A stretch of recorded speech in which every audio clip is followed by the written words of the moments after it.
Radio Réveil.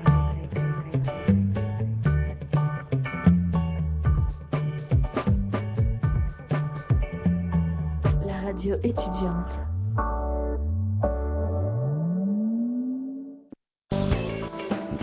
C'est Pompidou et Giscard en 73 qui nous ont mis dans la main des banques. J'assume pleinement la responsabilité de cet échec. Maintenant, c'est absolument pas le même contexte politique. Je vous demande de vous arrêter. L'histoire nous montre qu'il faut être prudent à ce sujet. Au revoir.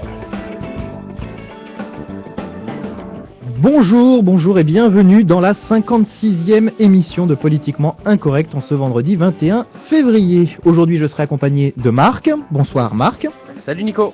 Et de Vincent. Bonsoir Vincent. Bonsoir Nico. Maxime devrait nous rejoindre dans le courant de cette émission. Comme nous avons avancé l'heure, eh bien, il nous rejoindra dès qu'il le pourra. Au programme de cette émission, un coup de cœur, Bernard Lugan, Rwanda, un génocide en question. C'est le titre de la chronique littéraire que nous proposera Marc dans un instant.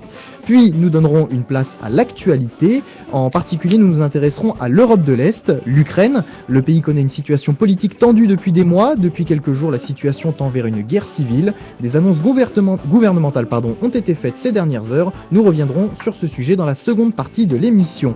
Autre sujet d'actualité, Sochi, alors que les Jeux Olympiques d'hiver arrivent à leur fin. Signalons d'ailleurs que les Jeux Paralympiques auront lieu à partir du 7 mars et seront diffusés pour la première fois sur France 4.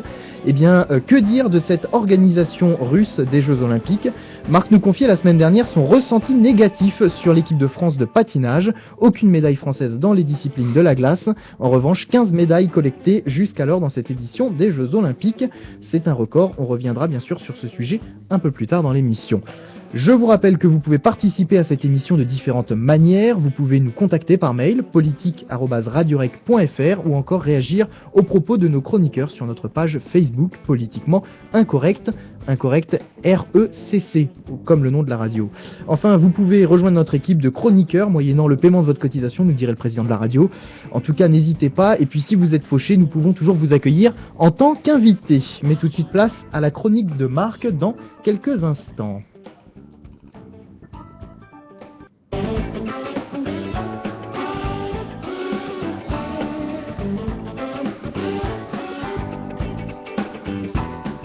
Alors, rappelons que Bernard Lugan possède un blog officiel, bernardlugan.blogspot.fr. Il est spécialiste de l'Afrique, il est historien, il a été maître de conférences à Lyon notamment.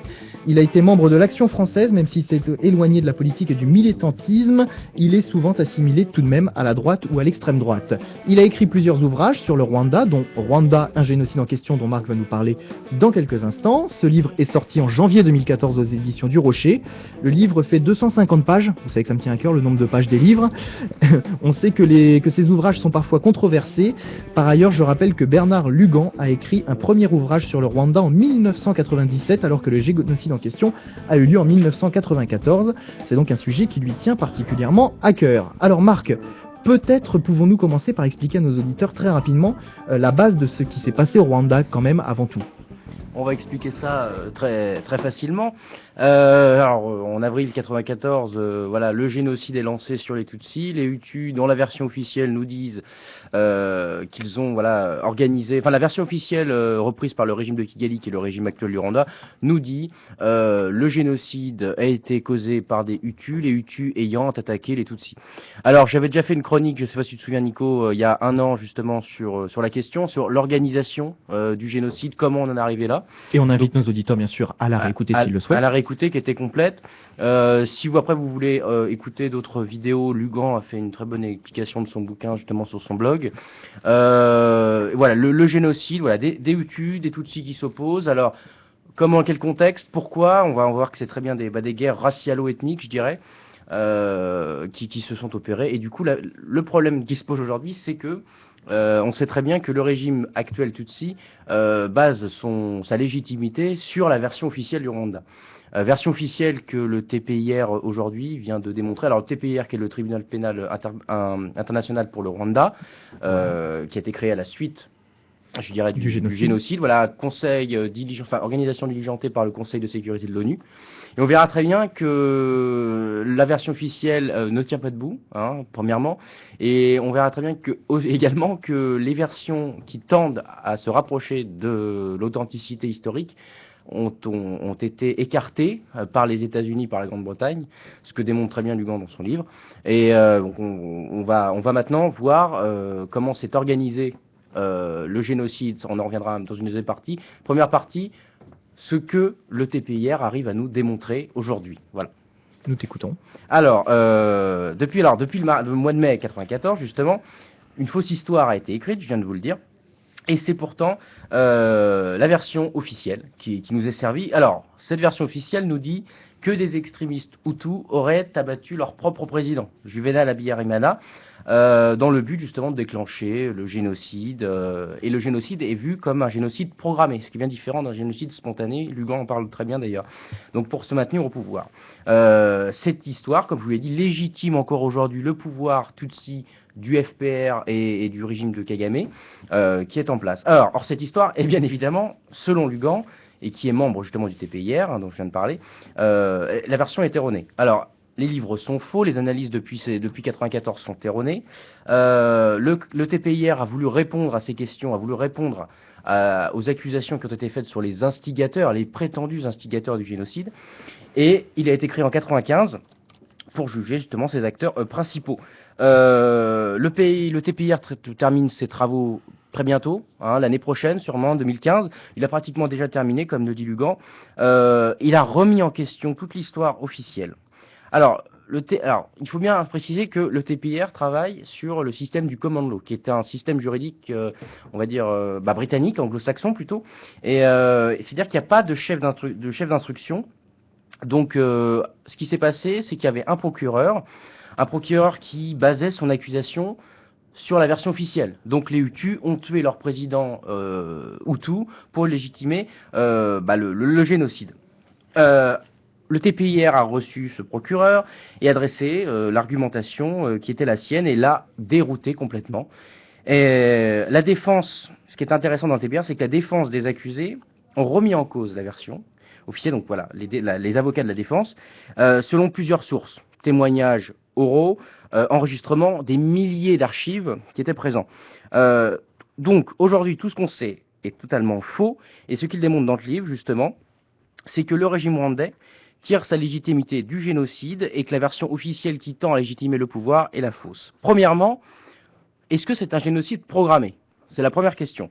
L'accusation et le régime de Kigali, justement, qui est le pouvoir, en place, disait que les extrémistes Hutus avaient créé des structures génocidaires. Structures génocidaires qui étaient au nombre de 3 principales, qui étaient la radio télévisée de Mille Collines, vous savez, cette radio qui a dit qu'il fallait, par les ondes, qu'il fallait tuer les Tutsis. Le créateur de cette radio n'était autre que Ferdinand Nahimana. Alors, ce dernier fut taxé par un ami de Lugan et un ami à moi, c'était bien évidemment humoristique, Jean-Pierre Chrétien. J'en ai déjà parlé, je l'ai déjà démonté, on a déjà démonté cette thèse pendant un point. Donc Jean-Pierre Chrétien, le Goebbels du Rwanda, le créateur des Mille Collines, Ferdinand Nahimana. Goebbels, voilà, le chef de la Gestapo allemande. Donc, vous voyez, un petit peu toute cette influence, je dirais, post-marxiste. Tu ne le portes pas spécialement dans ton cœur. Jean-Pierre Chrétien, on en avait parlé il nous dira notamment que les ethnies sont des créations coloniales, que les ethnies n'existent pas en tant que telles. Tout un tas, de propos totalement erronés. Mais bon, on va pas rentrer là-dessus. Je pourrais faire une émission sur Chrétien un jour. Deuxième point. Nous l'inviterons pour qu'il puisse débattre avec toi. Deuxième point, donc, c'est de ces structures génocidaires sur la structure secrète de la CASU. Donc, cellule de la belle famille du président, Habyarimana, qui aurait coordonné le génocide. Et troisième point, les génocidaires avaient prévu de tuer les Tutsis. Alors, c'était toute l'accusation du génocide programmé. Tout cela a été détruit par le président. Je vais vous montrer pourquoi en quelques points. Alors, le procès de Ferdinand Nahimana, donc le créateur de la radio des Mille Collines, alors il a été condamné, certes, mais pas pour génocide. Le jugement dit très bien que la radio n'a pas été créée dans un but génocidaire, créée bien avant le génocide, et qu'avant cette date, d'avril 1994, il n'y avait pas eu de propos anti-Tutsi. Au contraire. Deuxièmement, le procès de celui qu'on a appelé Monsieur Z, parce que vous allez voir que son nom est très compliqué, Protezigi Nairo Razo, le beau-frère du président Habyarimana, donc il s'est fait tuer dans son avion. Heureusement que c'était pas un sportif, parce que pour commenter ces Oui, histoires, ça aurait été difficile. Exactement. Donc il est accusé d'être l'organisateur du génocide en créant la structure secrète de l'Akazu. Alors le TPR a fait une enquête et a fait venir 2 ministres de l'opposition. Et ces ministres de l'opposition ont très bien dit que c'était eux qui avaient créé le terme Akazu en 91 dans un contexte de lutte politique au Rwanda. Et le but était vraisemblablement de, comment dirais-je, de démonter ou plutôt de discréditer Habyarimana. On était, pour préciser, 91-94, c'est la guerre civile rwandaise. Donc voilà, il y a eu des structures, des choses un petit peu secrètes qui sont passées, dont la création de l'Akazu, qui n'était pas en fait une création des Hutus. Loin de là, qui était une création Tutsi. Alors, il a été acquitté et mis en liberté. Deuxième point qui saute, déjà. Alors, le procès de l'organisateur, j'allais dire, suprême du génocide, Théoneste Bakosora. Alors, il a été acquitté, mais condamné pour ne pas être intervenu sur une chaîne de commandement.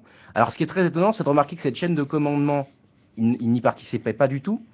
Et les crimes qui ont été causés étaient lorsque lui n'était plus en poste, il n'était plus militaire, il était à la retraite 2 ans avant. Donc déjà, deuxième accusation qui ne tient pas. Alors, les principaux thèmes, je viens de vous le dire, ce qui base la version officielle tombe. TPR a fait sauter l'idée de la préméditation. Dès lors, c'est ça qui est important dans le livre, c'est de voir que tout change, puisque si le génocide n'est pas programmé, il est spontané. Alors, pourquoi et comment a-t-il eu lieu et c'est la question que maintenant je vais essayer de vous montrer et d'y répondre surtout. Alors, on en revient à la case de départ et on en revient à ce qu'on en a déjà parlé, c'est que, chose étrange, le TPIR n'a pas eu droit d'enquêter sur l'attentat. L'attentat du président, de l'avion présidentiel où il y avait Habyarimana. Il y a eu une première enquête diligentée dans les années au début début du génocide, dans les années 95, mais bien évidemment, la première enquête désignait directement le régime actuel, le régime de Kagame. C'était le rapport Ourigan. Ils ont des aveux de 3 membres du commando qui ont abattu l'avion. Ils voulaient donner leur et ils ont voulu donner ces accusations justement au procureur, mais ces accusations qui mettaient en cause le régime de Kagame, donc le régime actuel, les Tutsis, les États-Unis ont dit non. Les États-Unis, la Grande-Bretagne, ont dit non, ça, vous mettez ça de côté, le rapport Ourigan, on n'en parle plus du tout. Alors, le régime de Kigali, vous en doutez bien, est assez embêté. Nous avons tout sur l'attentat, comme le dit Lugan dans son bouquin. Nous avons le numéro d'identification des missiles. On apprend qu'ils venaient d'un stock de l'armée ougandaise. En amont, livré par l'ex-puissance soviétique, 16 missiles venaient de l'armée ougandaise, missiles qui avaient été utilisés lors de la guerre civile entre 91 et 93. Et nous savons que les missiles sont arrivés cachés dans des camions de charbon de bois en provenance en direction de Kigali. Alors, nous avons les couleurs la couleur des camions, nous avons les plaques d'immatriculation, nous avons le nom des chauffeurs, on a tout, figurez-vous. Nous avons les détails, les premiers missiles a été raté, je vous le rappelle, mais le deuxième a fait mouche. Tous les éléments vont dans le sens justement contraire à la version officielle, consistant à dire que les Hutus gouvernementaux auraient tué, assassiné leur propre président. D'ailleurs, pour une question que Lugan pose, pourquoi aurait-il tué cet avion en sachant qu'il y avait le chef d'état-major avec le chef des missions militaires, c'est-à-dire leur propre chef, ceux qui auraient pu soutenir cet attentat. Alors, vous voyez bien que tout se tombe.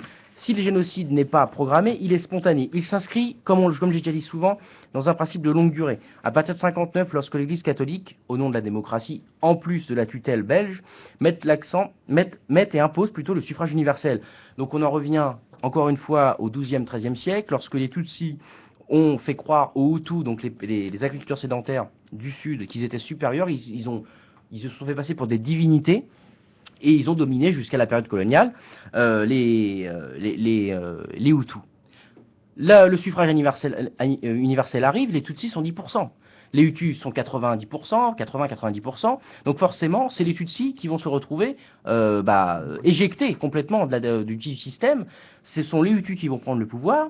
Et du coup, ils vont devoir se réfugier où? Et c'est là que ça fait sens. Ils vont se réfugier en Ouganda. Et je vous ai dit justement que les missiles venaient évidemment d'Ouganda. Donc déjà, c'est un premier point qui est intéressant à noter. Alors, ceux qui vont prendre le pouvoir en 94, en gros, donc le FPR et le régime de Kagame, sont les descendants de ceux qui ont été en Ouganda entre 59, 62, 63. Pendant toutes ces années, dès que le pouvoir Hutu a eu un problème, ce qui était tragique, c'est qu'on a toujours tué les Tutsis. Un problème politique, c'est les Tutsis le problème, donc on va les tuer. Donc c'était un climat d'opposition. Climat d'opposition qui s'est apaisé lorsque Habyarimana en 73 est arrivé au pouvoir, qui est un Hutu du Nord, qui a prôné la réconciliation. Et les premières années, il n'y a plus eu de massacre, vraiment. Et tout a basculé dans les années 90, puisque deux phénomènes arrivent en même temps. L'attaque du Rwanda par les réfugiés Tutsis d'Ouganda, ça on en avait déjà parlé, et l'obligation faite par la France à Habyarimana de démocratiser. Alors, question bête, Habyarimana dit à Mitterrand, si je fais des élections en pleine guerre civile, ça va être l'anarchie totale, il n'avait pas tort. Et Mitterrand dit un truc, dit, vous démocratisez, mais si certains entraînent l'anarchie, eh ben, on va intervenir. Alors, Habyarimana se lance dans le multipartisme et la démocratie. D'un point de vue voilà, sur l'Afrique, tous les régimes quasiment après l'opposition ont vu la mise en place du parti unique.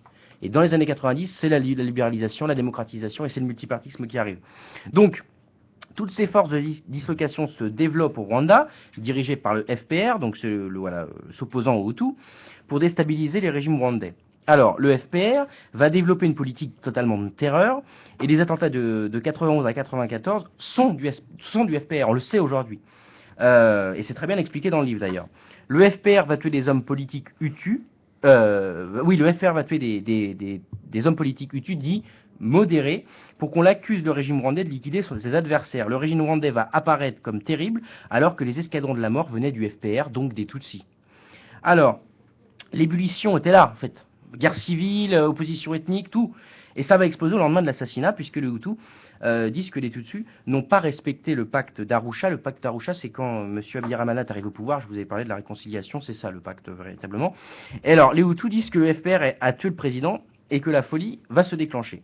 Le génocide sera donc spontané, il se décalait en fonction certes des régions, mais il n'était pas programmé, ça prenait des formes quelque peu différentes dans chaque région. Il faut rappeler que le Rwanda c'est un tout petit pays, c'est une surpopulation importante, donc il fallait rien pour que ça parte, hein, vraiment.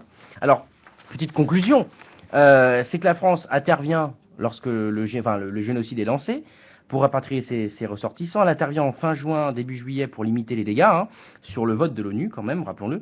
C'est l'opération Turquoise. Hein.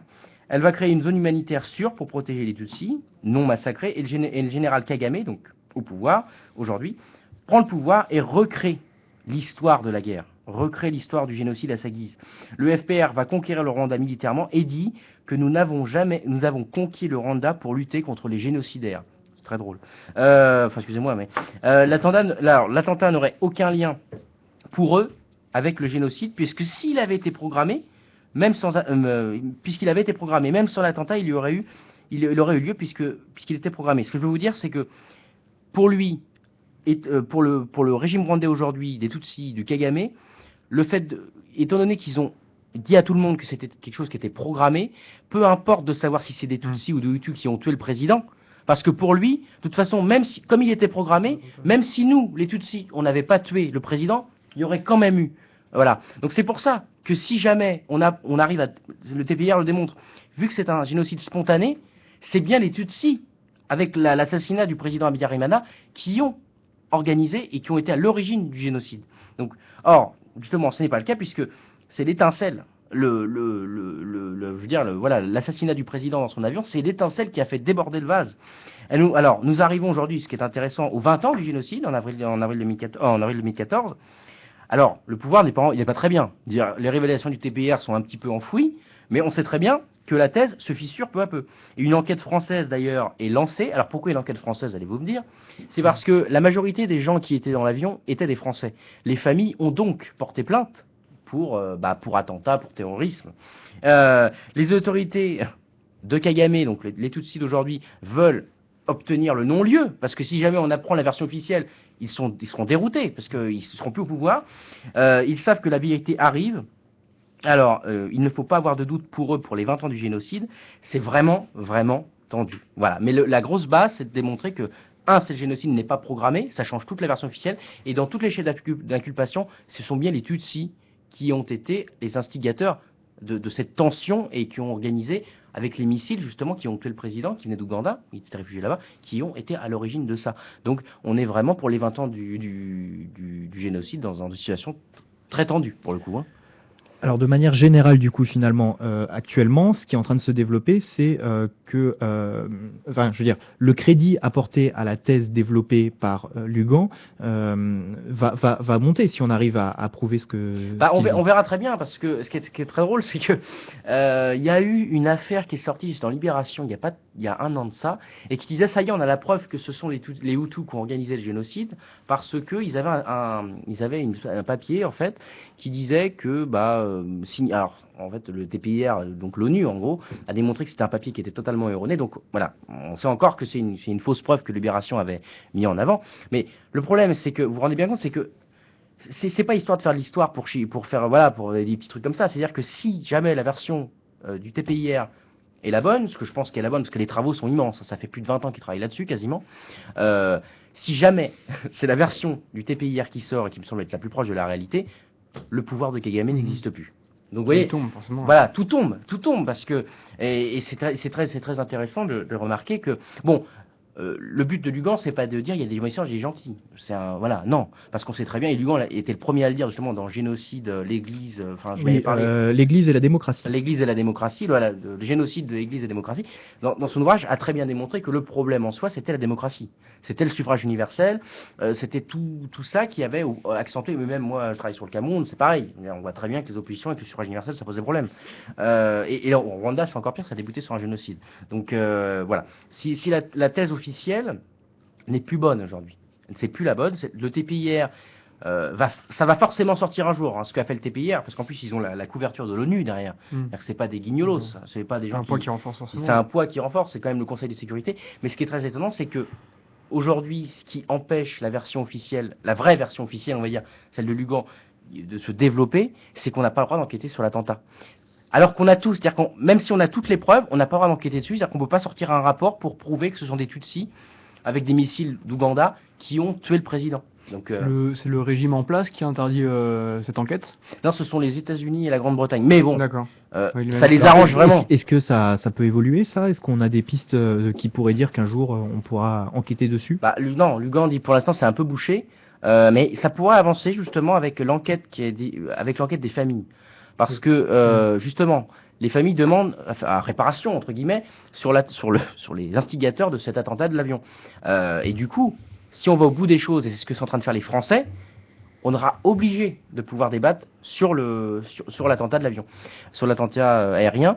Et donc, du coup, ça pourrait bouger, mais pour l'instant, c'est un petit peu bouché. Mais en tout cas, déjà là, il y a déjà 80% du travail. C'est-à-dire 80% du travail est fait. C'est-à-dire qu'on a des preuves, des témoignages de personnes qui ont fomenté tout ça, des Tutsis donc, et qui ont avoué avoir inventé la Kazoo, qui ont avoué avoir dit que ce génocide était programmé alors qu'il n'était pas du tout programmé. On a tout. Ils ont tous été acquittés par un tribunal international quand même, qui est bon, c'est quand même pas des guignols. Tout a été acquitté. Les principaux instigateurs tombent aujourd'hui. Ils n'ont pas été inculpés pour génocide, ils n'ont pas été inculpés pour tout ça. Tout tombe, tout s'effrite. Et c'est très étonnant de remarquer ça pour les 20 ans du... Et donc peut-être que pour les 30 ans, on en saura encore plus et peut-être que la lumière sera faite sur cette histoire. Mais peut-être que justement, si la thèse là, défendue par le TPIR sort, je crains qu'il puisse, pour les 20 ans du génocide, il peut peut-être se passer quelque chose. Donc j'espère pas qu'il y aura... Ce que j'ai en train de me dire, c'est que si on arrive à prouver que ce sont les Tutsis qui sont derrière tout ça, ça peut relancer une nouvelle fois ce genre de phénomène, où c'est très dangereux. Et c'est peut-être pour ça qu'on on a un maintien jusqu'au boutisme de cette thèse. Quelle est la situation, messieurs, aujourd'hui actuellement, c'est deux fois la même chose, mais c'est pas grave. Tellement c'est présent. Quelle est la situation un petit peu géopolitique aujourd'hui au Rwanda? Est-ce que c'est chaud ou est-ce que non, il n'y a pas de tension. Il n'y a pas de tension. Tension apaisée, notamment parce que c'est quand même une terre de décomposition de lave, qu'il y a 3 récoltes par an. On peut tout faire au Rwanda. D'ailleurs, il y a des exemples que Lugan dit. Des fois, il plantait une branche, une graine. Il revenait 3 mois plus tard, il y avait un arbre qui avait poussé. Enfin, les raisons agricoles font que ça s'apaise. C'est-à-dire que si vraiment il y avait une catastrophe sanitaire ou humanitaire, ça recréerait encore des problèmes. Le problème de l'attentat et le problème du génocide, c'est parce qu'il y a eu 3 ans de guerre civile avant. 3 ans de guerre civile avant, les Hutus avaient fait un pacte, le pacte d'Arusha avec Habyarimana. Les Tutsis s'en sont foutus complètement. ils sont partis en Ouganda, ils sont revenus à partir de 90, ils ont commencé la guerre civile, avec les massacres, les trucs comme ça. Voilà, les structures secrètes, justement, ne viennent pas des Hutus, mais viennent des Tutsis. Donc, c'est le problème. Mais bon, le but, voilà, je répète, le but de Lugan, c'est pas de démontrer que ce sont les méchants et les gentils. Non, c'est démontrer que, d'un point de vue objectif, qui est à l'origine de ça, qui a allumé voilà, la mèche. Mais voilà, sur un plan de vue historique, il est bien évident que Lugan dit que c'est pas d'abord de la faute de ces gens-là. Non, c'est pas de la faute des l'ethnie Hutu ou de l'ethnie Tutsi. C'est d'abord, avant tout, le problème du suffrage, justement, de l'Église. C'est une question politique à la base. C'est une question ancienne. Et c'est pour ça que on en avait parlé il y a un an de ça. C'est que tout est de départ des confrontations depuis le XIIe, XIIIe siècle avec des affiliations religieuses au même moment et qui a fomenté tout ça avec un suffrage universel. Le problème, ce que je dis toujours sur les ethnies, c'est que nous, il peut y avoir 50% de personnes qui votent à droite, on va dire 48% de gens qui votent à droite, d'autres qui vont voter, le reste qui va voter à gauche. C'est pas le problème. C'est-à-dire que les réformes seront faites pour tout le monde et puis il y a toujours des gens de gauche qui vont trouver leurs intérêts. Non, là c'est ethno-régional le développement. C'est-à-dire que ça va dépendre des régions, des ethnies. Si le président est de telle région, il va favoriser cette ethnie-là et les autres seront complètement écartés. C'est ce qu'on retrouve avec les Touaregs dans la Zawad et au Mali. C'est-à-dire qu'on est ça se retrouve dans beaucoup de pays africains. Oui, Côte d'Ivoire, enfin tout. Oui, parce que le tracé des pays n'est pas leur tracé à eux. Voilà, en plus. Ouais. C'est toute la bande sahélienne, bien évidemment, même en Centrafrique. La bande sahélienne, c'est bien parce que, c'est-à-dire que l'avantage, l'avantage, c'est une façon de parler, c'est qu'on peut très facilement délimiter, c'est-à-dire que les pays au sud du Sahara, mais vraiment limitrophes au Sahara, sont découpés en deux en fait. Vous avez la partie voilà, où il y avait les agriculteurs sédentaires, et puis la partie où il y avait les nomades, les Peuls, les Berbères, les Touaregs, et qui se sont trouvés là. Mais on est vraiment aujourd'hui sur quelque chose qui, peut-être pour ça qu'on peut pas encore sortir de choses, c'est qu'on est quand même relativement, 20 ans c'est pas énormément non plus. Vous voyez, pour l'Algérie, bon Baptiste n'est pas là pour en parler, mais c'est quand même un sujet qui est encore brûlant, et ça fait quand même ça fait 50 ans, un peu plus de 50 ans, donc c'est très difficile. Et puis en plus, voilà, le problème c'est que l'Algérie, bon, si on sait ce qui s'est passé sur les crimes de guerre, etc., bon, ça va peut-être renforcer l'animosité, mais là ça va faire tomber un régime. Ça va faire tomber un régime qui base sa politique depuis 94, depuis 95, qui est en place, et qui légitime sa place sur la version officielle, qui en fait est démontée par le TPIR. Et voilà, Lugan a fait un travail avec ces gens-là, les avocats, voilà, qui a fait un travail d'expert là-dessus sur le coup, et qui est très important à lire, qui est facile à lire, et qui me remet bien ça en perspective justement avec le suffrage universel, etc. Et là, vous découvrez tout finalement, vous découvrez tout, et c'est ça qui est intéressant dans ce boulot-là, donc je vous invite à le lire évidemment. Évidemment. Est-ce qu'il y a des attentes au niveau local justement là-bas de ces résultats des instances internationales ou c'est évident que les Hutus auraient intérêt à ce qui est justement la version du TPIR qui sort. On connaît la proportion du Hutu 80 et les Tutsis c'est 10%. D'accord. 10-15%, ça dépend. Ça n'a pas vraiment bougé, parce que c'est l'endogamie les Hutus se développent beaucoup plus vite que ne le développent les Tutsis, mais les Hutus, voilà, sur 80%, la démographie est bien plus importante. Les Tutsis, en plus, voilà, on en revient à l'endogamie, c'est que les Tutsis se marient et se fiancent et se font des enfants avec des Tutsis, les Hutus en font avec des Hutus. C'est comme ça que ça se passe, de toute façon, c'est un peu ce qui se passe au Cameroun avec les Bamilékés se marient avec des Bamilékés, les Bétis avec des Bétis, les Foulbés avec les Foulbés, enfin, voilà, je résume très rapidement, mais c'est l'exemple, voilà, l'endogamie c'est un principe de base. Alors le truc à savoir c'est est-ce que l'endogamie, est-ce que l'ethnie corrobore ou pas avec la démocratie, et ce qui légitime encore la démocratie en Afrique, c'est qu'au Sénégal, au Ghana et au Botswana, la démocratie n'a pas posé de problème majeur. Mais c'est parce qu'il y a une dissémination d'ethnies importante. C'est-à-dire que les Peuls au Sénégal n'ont pas posé de grands problèmes. Vous avez vraiment par contre des oppositions ethniques qui sont millénaires, qui durent, voilà, dans le cas du Rwanda, qui débouchent sur des oppositions terribles. Et là, c'est l'exemple phare. Et voilà, on est vraiment là-dedans. Il faudrait, peut-être pas pour maintenant, mais voilà, il faut regarder en tout cas cet avril, 8-9 avril 2014, là, on pourrait peut-être se passer des choses, surtout qu'avec les médias, ça va très vite. C'est-à-dire que Lugan, il peut facilement vu partout. Donc ça peut aller très vite, très vite, avec ce bouquin qui est en plus sorti dans une édition qui n'est pas la sienne. Des fois, il s'auto-produit, il s'auto-édite. Ouais. Là, c'est une édition Ellipse, relativement connue. Et ça pourrait faire grand bruit. Et on est peut-être au début de quelque chose qui pourrait changer le régime de Kigali, enfin de Kagame, quoi. Vincent, peut-être une réaction par rapport à la chronique de Marc, par rapport à Bernard Lugan, le Rwanda Très quelques bonne idées chronique de Marc. Il a fait non, mais c'est vrai, un bon résumé du bouquin, quoi. Donc c'est intéressant. Ouais, ça donne même envie de lire le bouquin pour aller même plus loin. Après, c'est vrai qu'on se rend compte que c'est extrêmement complexe dans des histoires politiques qui en plus. Alors, c'est ce que j'ai demandé. Excuse-moi. Ouais, Est-ce que le livre est facile à lire ou difficile? Non, il est facile, c'est-à-dire que Est-ce qu'il y a besoin d'une bonne connaissance peut-être derrière quand non, même? c'est vrai que c'est bien d'avoir des fois des connaissances sur les ethnies, sur les trucs, sur les oppositions. Mais l'avantage de Lugan, c'est qu'il fait toujours, il récapitule toujours un petit peu. Il reprend. Il est très pédagogue dans ses bouquins, même sur le livre sur l'histoire des Berbères dont on avait fait dans une chronique. Voilà, c'est très, des fois, des trucs très compliqués, mais il essaye de le rendre le plus facile possible. Il présente la thèse officielle et il dit, moi, avec le TPIR, on postule que c'est faux. Voilà. D'accord. Excuse-moi, je t'ai coupé, Vincent. Non, et après, point par point, c'est typologique, les grandes idées qui sortent, c'est très facile à dire. Non, mais c'est très intéressant. Avec ça, vous pouvez vous amuser. Hein. D'accord. Et ouais, j'avais une question. Alors, je sais pas si c'est décrit dans le bouquin, mais je suppose que oui. Par rapport au rôle de la France dans cette histoire, parce qu'on sait que pendant longtemps, la France a soutenu le régime Hutu quasiment jusqu'à la fin, avec des forces françaises qui étaient présentes, je crois, sur place et qui n'intervenaient pas. Ouais. Et on a eu, avec le règlement, j'ai vu un article il y a pas longtemps où justement au moment du règlement du génocide où les choses s'arrêtaient, des déclarations de Alain Juppé, ministre des Affaires étrangères, je crois à ce moment-là, qui s'estimait heureux d'avoir un tel dénouement. Enfin, il y avait un décalage énorme entre la réalité et la diplomatie française. Donc je voulais savoir si tu savais un peu plus précisément le rôle de la France et les décisions qui avaient été prises. Alors c'est pas dans ce livre-là. Il y a un autre bouquin de Lugan dont on avait parlé qui était Mythes et manipulation d'histoire africaine, je me souviens. La France n'a pas vraiment grand-chose à voir là-dedans. Évidemment, elle avait des liens. Le problème aussi, c'est que on en a parlé de la France d'ailleurs avec Mitterrand qui dit absolument à Abiy Ahmed de démocratiser. Le problème, c'est de démocratiser. Voilà, c'est là où on a pensé que la France avait un rôle à voir avec ça. C'est que on impose à des gens de démocratiser alors qu'il ne faut pas vraiment démocratiser, même si dans la côté bien. Ouais. Voilà, et il a dit si ça se passe mal, on intervient. Donc pendant la guerre civile, il y a eu la France qui est intervenue, etc. Mais c'est pas la France. Il n'y a pas eu des fonds. La preuve, c'est que les missiles qui ont organisé et les armes ne venaient pas de France. Les armes venaient d'Ouganda, dans toute cette Afrique des Grands Lacs, l'Afrique interlacustre, qui venait de là, de l'ex-puissance soviétique. Ce sont les Tutsis en fait qui ont été en Ouganda, qui se sont renforcés en Ouganda ou dans le Kivu, dans le Congo, qui se sont renforcés là-bas, qui se sont armés, qui se sont préparés au combat et qui sont revenus.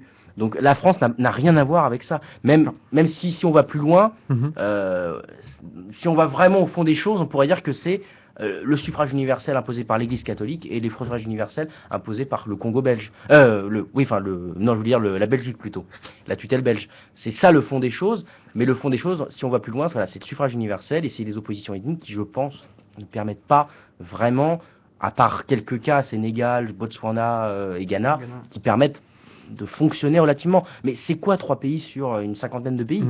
Il y a encore un peu moins si on enlève les pays du Machrek ou Maghreb, mais c'est rien du tout. Mais la France, Lugan a très bien montré que rien ne permet d'affirmer que la France a financé ou... Ah oui, non, enfin, moi, là où je veux en venir, c'était plutôt, on peut taxer la France d'attentisme quand même, comme la majorité comme la communauté internationale qui a quand même laissé, c'est pendant un mois, je crois, c'est ça? Sur une durée d'un mois. Alors qu'on avait des images dans les médias. Ils sont intervenus. La France elle est d'abord intervenue pendant les premiers mois pour reprendre ses ressortissants. Elle a dit comme d'hab. C'est normal. C'est normal, je mets pas en cause. Ah oui, non, c'est normal. C'est comme ça. Puis après, je vous dis, fin juin, début juillet, la France là est intervenue militairement pour stopper le massacre, quoi, parce que avec des têtes coupées, des têtes par terre, etc. Enfin, c'est des choses qui sont communes en Afrique. Hein. Quand il y a eu des... Non mais c'est vrai. Non mais je rigole, mais c'est très facilement quand il y a eu le complot au Cameroun, quand il y a eu le complot de Bamileke, on coupait des têtes puis on les mettait sur un chemin puis voilà. Oui, une déferlante de violence qui est quand même extrême. C'était commun. C'est pas forcément l'Afrique. Hein. En France, on coupait des têtes d'Algériens dans la guerre d'Algérie, on leur mettait leur sexe dans la bouche. C'était dégueulasse, quoi. Mais c'est la guerre, c'est la guerre civile. Ouais, là, au-delà de la guerre, ça montre quand même des gestes comme ça, et la tension qui est sur le long terme en fait. Qui Ce que je veux dire, c'est que quand on arrive à un tel point de violence, c'est qu'il y a un ressentiment et derrière qui est un extrême et qui doit être attisé par des années, des décennies de divergences 59, politiques. 59 jusqu'à... Et même avant, vu que tu disais que ça remontait quand même... ouais, 59, même au 12e, 13e siècle, oui. Les Tutsis avaient un peu floué... les Tutsis, voilà, ils ont leur fait croire qu'ils étaient des divinités, quoi. C'est-à-dire que les Tutsis c'était des grandes baraques de 2 mètres, plus de 2 mètres, qui avaient le teint beaucoup moins foncé que ne l'avaient leurs confrères du Sud, qui avaient un morphotype totalement différent des Hutus. Les Hutus n'avaient jamais vu ça avant, ils se sont dit, bah oui, ce sont nos dieux, quoi. Et ça a fonctionné comme ça jusqu'à... Voilà, la période coloniale a stoppé ça, comme dans tout conflit. En mettant des places à certains, puis bon, il fallait pas lever la tête parce que sinon on prenait une balle. Donc forcément, voilà. Mais d'un côté, d'un point de vue physique, ça a stoppé les massacres. Après, évidemment, l'indépendance se fait, 59, le suffrage universel arrive. Bah, c'est les débuts pendant plus de 60 ans, de début de massacres périodiques. C'est-à-dire que dès que ça n'allait pas, on massacrait des Tutsis. Donc c'est normal qu'ils se soient tirés, hein, c'est bien évidemment normal. Mais voilà, et pourtant le pacte d'Arusha était réconciliateur, ils l'ont pas suivi. C'est-à-dire que, vous voyez que même les consensus politiques ne fonctionnent pas avec les ethnies. C'est-à-dire que, surtout qu'en plus, c'est proposé par quelqu'un qui est de l'ethnie autre, quoi. Donc ça ne fonctionne pas, les consensus fédérateurs ou réconciliateurs. Et voilà, l'origine c'est ça. Puis après, bon, sur la version officielle, ce qui est terrible, c'est que le régime de Kigali, le régime de Kagame, légitime sa présence aujourd'hui, alors que ce sont eux qui se sont mis au pouvoir en organisant ça, parce que le génocide n'est pas programmé. D'accord. Oui, juste une dernière question. Bon, là, c'est l'exemple, mais alors peut-être que de manière générale, c'est pareil, mais est-ce que le colonialisme a eu tendance à se baser, à mettre au pouvoir derrière, ou même pendant sa gérance, des gens des ethnies minoritaires? Bah oui, c'est évident, parce que dans le Rwanda, par exemple, les Belges. Les Belges ont mis les Tutsis en Voilà, dans les administrations. Comme au Cameroun, on a mis les Bétis. On a plein d'exemples. Et d'ailleurs, ces ethnies-là n'étaient pas pour la décolonisation. Les Bétis au Cameroun étaient contre la décolonisation. Ils savaient très bien ils disaient très bien dans leurs écrits, les Bétis au Cameroun, ils disaient, si jamais on n'est pas apte à s'autogérer mutuellement. Ils le disaient. C'est pas inventé. Et les Tutsis savaient très bien que si jamais les colons partaient, en plus du suffrage universel, ils étaient 10%, 80% de Hutus, ils savaient très bien qu'ils allaient se faire dérouter, et ils se sont fait dérouter, pour le coup. Alors est-ce que ça... Bon, c'est vrai qu'ils dominaient depuis le 12e, 13e siècle, mais on s'en fout. Le but, c'est de laisser un petit peu ces gens travailler seuls, s'il faut des massacres pour arriver à une stabilité, c'est ce qu'on a connu, c'est peut-être ça qu'il faut. Sauf que là, le problème, c'est que comme on n'a pas vraiment le déroulé, et que du coup, la France et les médias ont développé l'idée des Hutus génocidaires, le problème, c'est que... le problème, c'est que les choses naturelles ne sont pas. Elles sont bridées, elles sont empêchées, c'est tout le problème. C'est tout le problème aujourd'hui. Et ce qui est terrible aujourd'hui, c'est de voir que déjà la version officielle ne tient pas et qu'elle est légitime, mais nous, les Occidentaux, en disant les Hutus, les méchants, ils ont tué les Tutsis. Ce qui est très étonnant, c'est de remarquer que les Tutsis, déjà, aujourd'hui, ont organisé des génocides, premièrement. Ont été à l'origine totalement du génocide. Ils n'ont pas respecté les pactes d'Arusha. Et ce sont la minorité qui domine la majorité. 10 qui domine sur 80% et 10% qui dominent sur 80%. Et les 80% sont éjectés. C'est-à-dire qu'il n'y a pas de poste ou quoi. Non, en plus, c'est une domination qui n'est pas faite du tout dans le respect. Voilà, c'est même symboliquement, c'est terrible. Et c'est pas étonnant au bout d'un moment que si les Tutsis reviennent, se battent, organisent la guerre civile, font des massacres avec les sections secrètes qu'ils ont eux-mêmes créées, c'est pas étonnant qu'à un moment, en plus avec un désir de revanche en face. Voilà, il y a un désir de revanche en face. C'est pas étonnant. Mais le problème, c'est au début, c'est le suffrage universel. Merci pour cet éclairage. Je précise que tu as cité Mythe et manipulation de l'histoire africaine, mensonges et repentance, donc de Bernard Lugan en 2013. Et on rappelle que ta chronique portait sur Rwanda, un génocide en question qui est paru en janvier 2014, c'est tout récent, à l'occasion effectivement des 20 ans du génocide rwandais. C'était en 1994 et on en reparlera peut-être cette année du coup avec les différentes commémorations qui pourront avoir lieu. Je vous propose, merci Marc en tout cas pour cette chronique, je vous propose d'écouter quelques extraits maintenant de JT, extraits de JT, puisque l'Ukraine fait la une de l'actualité depuis quelques jours maintenant, avec effectivement ce qui s'y passe. Là c'est une autre sorte de guerre civile dirons-nous.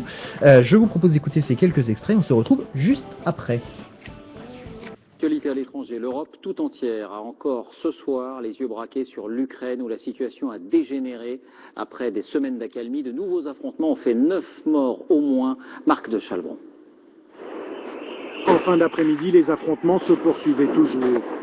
Dans un épais nuage de gaz lacrymogène, les forces de l'ordre repoussent les manifestants sans ménagement. La journée a fait au moins 9 morts. De l'actualité ce soir, l'embrasement en Ukraine, scène de chaos à Kiev. On parle de plus de 60 morts en quelques heures. Les affrontements, nous le verrons, se poursuivent en ce moment, alors que l'Europe négocie une sortie de crise. Le calme après la tempête en Ukraine, après la journée sanglante hier à Kiev, au moins 60 morts, un calme précaire est revenu dans la capitale. La diplomatie européenne a manifestement réussi à imposer un accord entre le pouvoir et les opposants. Voilà, je précise que tous ces extraits datent de cette semaine. Il y avait l'extrait, je crois, du journal de mardi sur France 2, un du journal d'hier jeudi sur France 2 toujours, et puis un extrait du 12-13 de ce midi sur France 3. Alors effectivement, l'actualité de cette semaine, c'est l'Ukraine, au-delà des Jeux Olympiques dont nous allons parler dans un second temps. Rappelons que les manifestations en Ukraine ont commencé dès le mois de novembre 2013, mi-novembre 2013, 21 novembre 2013 pour être exact, à la suite de la suspension d'un accord entre l'Ukraine et l'Union européenne. Alors effectivement, on a souvent parlé de l'Europe dans cette émission. Si Maxime nous rejoint ce soir, peut-être aurons-nous l'occasion de parler de cela. Pour une fois, il y avait les manifestants réclamaient la démission du président Viktor, alors là, Yanukovych. Je ne sais pas si vous connaissez son nom et vous pourriez peut-être mieux le prononcer que moi, messieurs, du Parti des régions en tout cas. Et effectivement, ces manifestants sont plutôt pro-européens et souhaiteraient un rapprochement de l'Ukraine plus proche de l'Union européenne, a priori, que de la Russie finalement, puisqu'il y a une sorte voilà, soit on tend vers l'un, soit on tend vers l'autre. Alors d'après un sondage de décembre 2008, 44,7% de la population ukrainienne s'était dite favorable à une adhésion de leur pays à l'Union européenne, alors qu'il y avait 35,2% des sondés qui étaient contre. Il y a eu ensuite la présence d'ultra dans les manifestations, un petit peu comme on le connaît dans beaucoup de pays évidemment, et notamment la France. Et puis il y a eu une reprise des manifestations avec une intensité plus importante en février, c'était effectivement au début de semaine, avec l'intervention des forces spéciales pour stopper les manifestations et les différents heurts. Il y a eu des violences à Kiev notamment, en Ukraine, avec 77 morts en 3 jours, ce qui est quand même un chiffre important. Et aujourd'hui, on apprenait que le président ferait des concessions, avec notamment la mise en place d'un gouvernement de transition, un gouvernement de rassemblement, et puis des élections anticipées qui pourraient avoir lieu, mais là, évidemment, certains sont sceptiques, puisque le président aurait fait beaucoup d'annonces ces dernières années sans jamais vraiment aller au bout.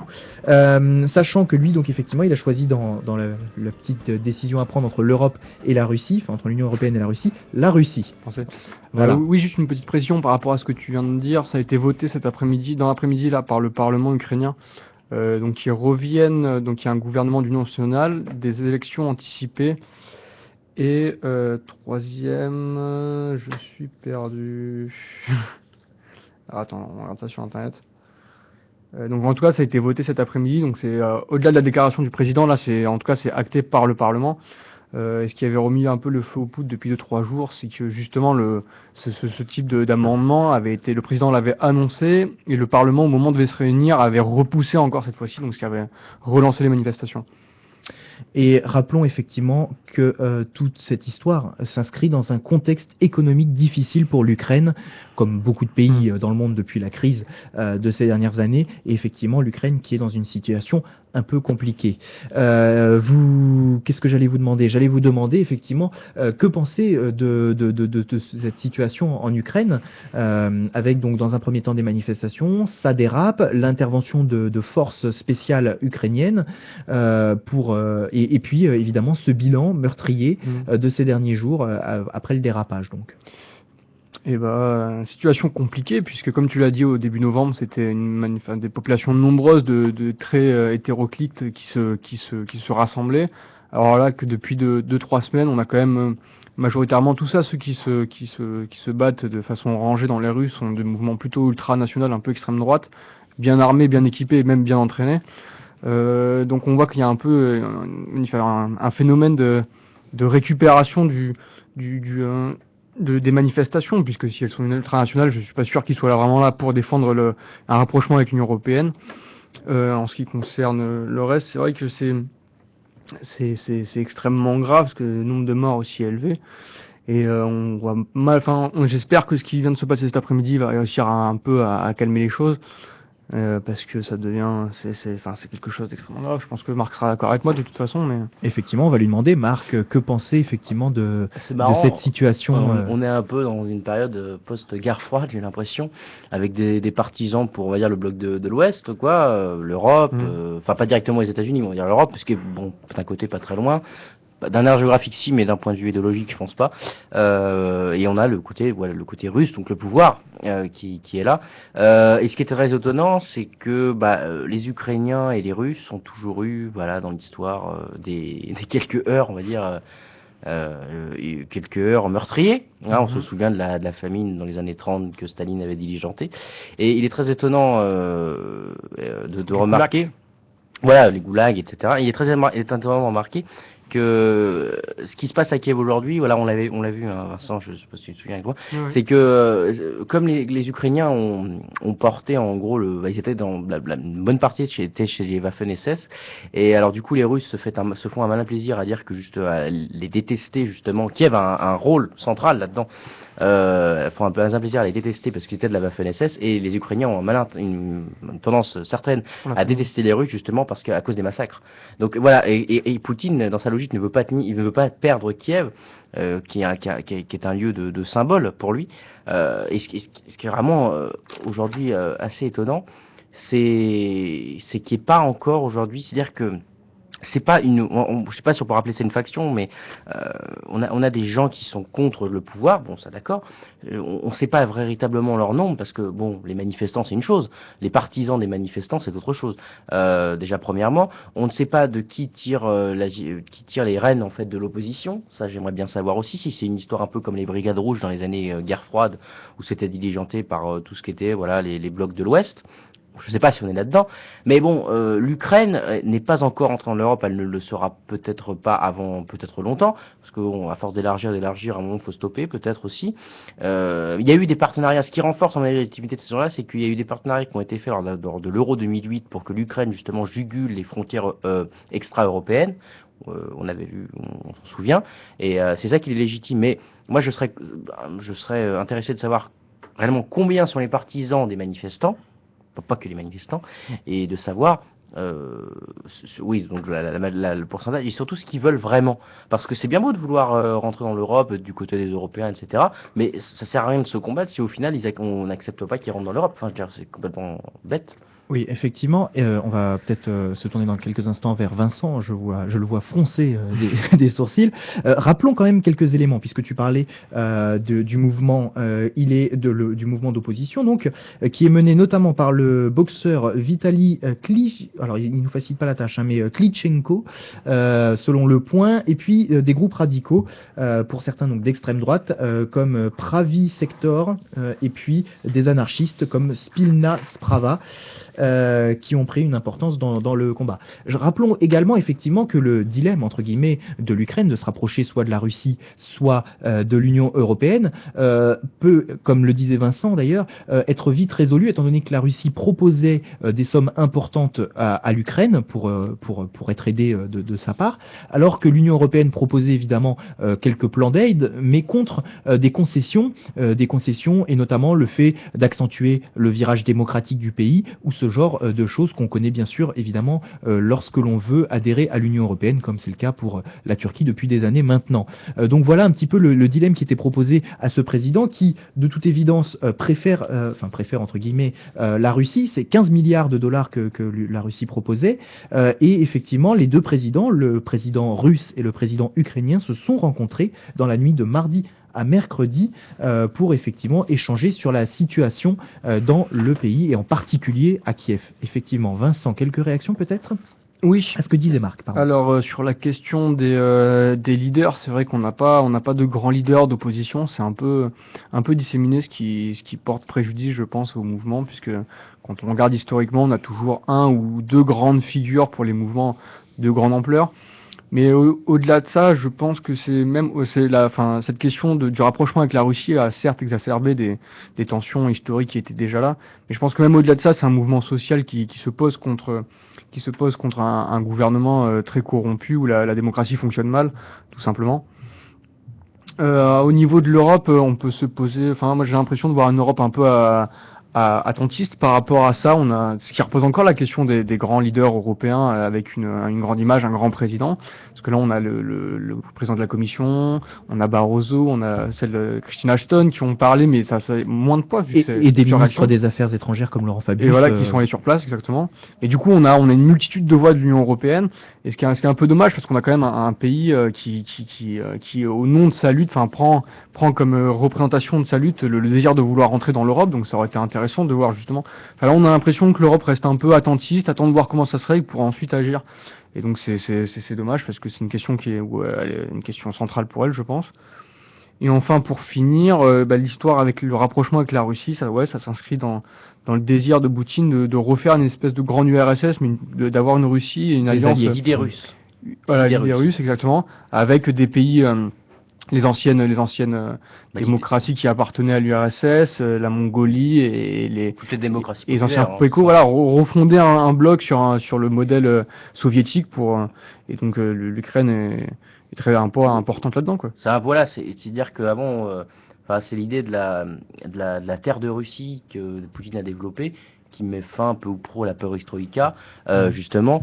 Et puis voilà, Kiev a un lieu important puisque c'est l'origine en fait de la Russie. Et Poutine a intérêt à tenir en fait, voilà, parce qu'avant ça s'appelait, je sais plus le nom exact, mais il y avait la terre de Kiev, la ville de Kiev et la Russie. Enfin, la Russie et Kiev dans la dénomination étaient très liés. Kiev c'est l'origine de la Russie, ce qui plaît pas très bien d'ailleurs, parce que si on va au bout des choses, on sait très bien que les Russes sont des Vikings en fait, et ça plaît pas trop à Poutine. Mais bon, c'est un cas comme un autre. Et donc là, Poutine a une logique en fait à son tour d'élargissement. Pas territorial, mais en tout cas clientéliste, je dirais. Fait de rassembler voilà, c'est un peu l'idée eurasiatique, quoi. C'est un peu l'idée qu'on a développée en Russie, qui avait été réduite, je pense, par Brejnev et Gorbatchev, surtout par Gorbatchev d'ailleurs. Voilà, où c'est-à-dire que Poutine est dans une logique vraiment de désinformation, il nie un peu l'histoire, il fait des commissions, il veut réécrire, là, on avait vu ça d'ailleurs, il a diligenté la rédaction une histoire de la Russie en 20 tomes, où en fait il sera dit que non, les Vikings n'existent pas dans la Russie. Enfin, on est vraiment dans cette falsification-là, et voilà. Et Kiev aujourd'hui, pour lui, alors c'est pas vraiment le cas parce que si on va au bout des choses, c'est pas des Russes. Kiev pour lui c'est le lieu de la Russie, c'est la capitale en fait, c'est le lieu central, l'origine. La naissance de la Russie. La naissance de la Russie serait là-bas. Donc voilà, on passe de cette Russie à la terre de Russie, c'est-à-dire qu'on englobe encore plus. C'est géopolitique pour le coup. Et comme l'a dit Lomney justement, Georges Lomney qui est un de nos profs, voilà, toute géopolitique est mémorielle. Et là, dans les conflits qu'on a aujourd'hui en Russie, on a totalement ça. On a totalement ces enjeux mémoriels qui ressortent. Où Poutine essaye, voilà, il veut plus célébrer la révolution d'octobre, de novembre pour eux, de 1917, pour aller plus vite. Il a changé, il a dit, ce sera une date d'avant puis une date d'après. On est dans un club qui est très flou, mais où Poutine sait très bien où il veut en venir, c'est qu'il veut s'éloigner. C'est-à-dire qu'on parle plus de l'idée soviétique, mais on parle de l'idée russe, mais dans les formations et dans le clientélisme très forcené, on a le retour du soviétisme, en gros. Avec, justement, les goulags qui existent toujours, le KGB, à mon avis, ça m'étonnerait qu'il soit... Et Poutine est un ancien du KGB, déjà d'une, premier point. Ça m'étonnerait que ça soit totalement enlevé. Alors, je comprends les manifestants. Je dis pas, là, s'ils sont minoritaires dans leur pays, malheureusement, je le pense, ils doivent la fermer. Parce que bon, c'est malheureux à dire, mais si les autres se sentent, si les autres acceptent ce qui se passe en Ukraine, bon, avant on n'en avait pas parlé. Là, en tout cas, la société est très partagée sur la question. Ouais. Ils sont pas minoritaires, il y a eu un calcul du nombre par rapport au nombre de provinces, je crois, il y a 21 provinces, quelque chose comme ça, et ils avaient calculé le nombre de provinces, et les trois quarts étaient du côté des manifestants, les soutenaient en tout cas face à leur revendication. Et pour ajouter à ce que tu viens de dire, Vincent, rappelons également que les sportifs ukrainiens qui ont certainement une idée là-dessus, on sait qu'aux Jeux Olympiques il ne faut pas avoir d'idées politiques, il ne faut pas transmettre ces informations, il ne faut pas agir, et notamment le comité olympique ukrainien a empêché les athlètes de porter un brassard noir lorsqu'il y a eu tous ces morts, et il faut quand même préciser que malgré cela, il y a eu le départ de nombreux sportifs ukrainiens de ces Jeux Olympiques d'hiver à Sotchi, donc justement en Russie, comme quoi effectivement les deux actualités se superposent. Et effectivement, certains athlètes, de nombreux athlètes, ont refusé de participer à des épreuves en soutien ou ont quitté les Jeux Olympiques, ce qui montre quand même qu'il y a une partie de la population et une partie donc des athlètes qui sont une partie de la population qui revendiquent être pour les manifestations et en tout cas contre ce qui se passe en Ukraine. Voilà, c'était pour apporter peut-être quelques éléments supplémentaires, Vincent, à ce que tu disais. Au niveau des Jeux Olympiques, je trouve ça assez intéressant de ce qui se passe dans le sens où ces Jeux ont été organisés dans une région très proche de la Tchétchénie avec beaucoup de mouvements pour justement consolider cette région, avoir une raison de, en plus, amener un renforcement sécuritaire important, développer économiquement, et alors qu'on savait très bien ce qui se passe en Russie. Reconvertir la région, en fait. Voilà, et on sait alors que tout le monde sait ce qui se passe politiquement en Russie, et je trouve ça intéressant de voir qu'ils sont contestés, mais du coup de l'extérieur, d'un point de quelque chose que les Russes n'avaient pas prévu, ou en tout cas l'administration Poutine. Je trouve un symbole assez fort. Marc, sur ces éléments. Ce qui est étonnant après, c'est déjà le fait qu'il y ait des JO en Russie. Déjà, c'est un point déjà qui devrait susciter la suspicion, parce que quand on fait il y a un article très bien qui est sorti, je crois que c'était dans l'Express, je crois, dans l'Express qui est sorti, qui a démontré que l'organisation totale des JO en revenait à 52 milliards ou. Oui, c'est un record astronomique qui a été battu par l'organisation. Voilà, et qui en réalité, quand on réfléchit bien, pour des Jeux Olympiques d'hiver, c'est encore plus surprenant. C'est encore plus surprenant, et ce qui est encore plus étonnant, c'est de savoir que le coût de l'organisation des JO de Sotchi est supérieur au coût de tous les JO depuis 1924. Je crois que c'est 1924 les premiers, je crois. Baron Pierre de Coubertin qui avait remis en place les Jeux Olympiques. Voilà, exactement. Bien, Nico. J'ai bossé. Voilà, donc, vous voyez, Nagano, c'était des sommes déjà astronomiques. Et là, on arrive à tout. Nagano. Non, c'est vrai que. Non, mais Pierre Fula qui a déclaré que excusez-moi, je fais vraiment une parenthèse qui n'a rien à voir, mais Pierre Fula, dont on faisait une imitation totalement horrible, qui a déclaré que les commentaires de France Télévisions cette année sur les Jeux Olympiques méritaient on pouvait porter plainte. C'est vrai l'agression que cela. C'est vrai, nous a prévenu un petit truc à la fin. Mais je t'en prie, Marc. Je t'en prie, Marc. Et juste, voilà, alors, déjà c'est un premier point, c'est-à-dire que la Russie, on sait pas d'où viennent ses fonds, et puis même, je veux dire, mettre autant dans quelque chose comme ça, c'est quand même relativement. C'était une station balnéaire, absolument pas une station de ski, donc ce qui veut dire qu'il a fallu tout créer. Il a fallu tout créer. Voilà, comment on appelle ça j'arrive pas à trouver le mot.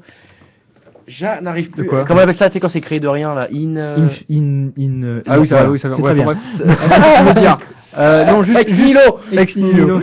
Juste un point de précision. Le coût était très important, mais c'est hallucinant. C'est hallucinant, mais dedans, je crois qu'il y a quelque chose comme 40 ou 50% qui sont dus à la corruption.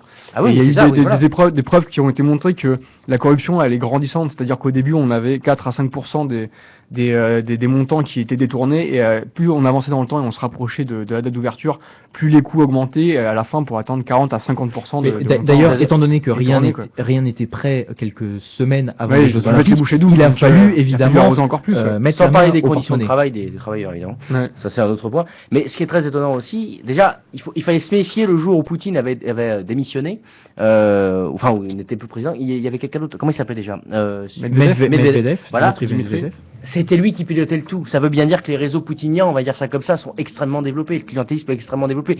Mais c'est un pion de Poutine. C'était un pion de Poutine. Ça l'est toujours, étant donné que c'est le premier ministre. Ça l'est toujours. Mais vous voyez la puissance des réseaux. C'est-à-dire que déjà, on arrive à faire des Jeux Olympiques qui coûtent plus cher que tous les Jeux Olympiques réunis en coût depuis 1924. Déjà, ça, c'est un truc phénoménal.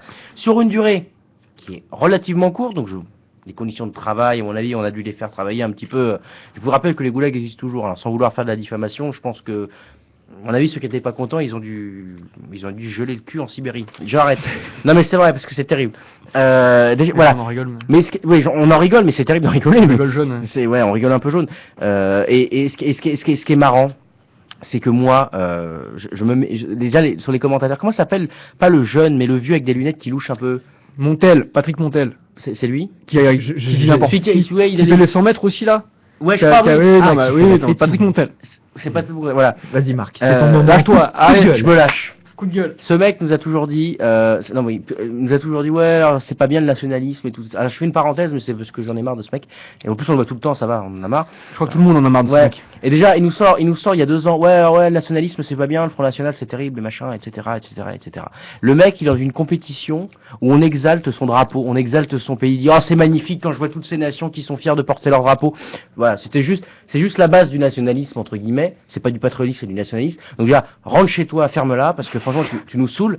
Et puis en plus je vous rappelle quand même, non mais c'est vrai qu'il faut être cohérent un petit peu. Soit mais j'ai trouvé extrêmement mauvais aussi, enfin voilà. tous hein, et puis, ce qui est très étonnant, là on vraiment diverge, mais je m'en fiche.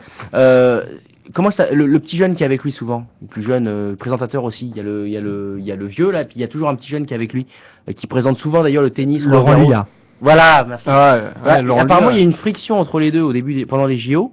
Et à un moment, du coup, il a une haine, le vieux, enfin, je sais plus comment, Montel, justement, contre ce jeune, et ça arrête pas de fuser en direct. À un moment, ça a failli péter. Ça se ressent ? Ah, ça se ressent, il y a de la tension. Il faut signaler quand même que l'émission Un soir à Sochi dont tu parles et qui est diffusée le soir sur France 3 juste après le grand soir 3 de France 3. Donc Nicolas se couche tard.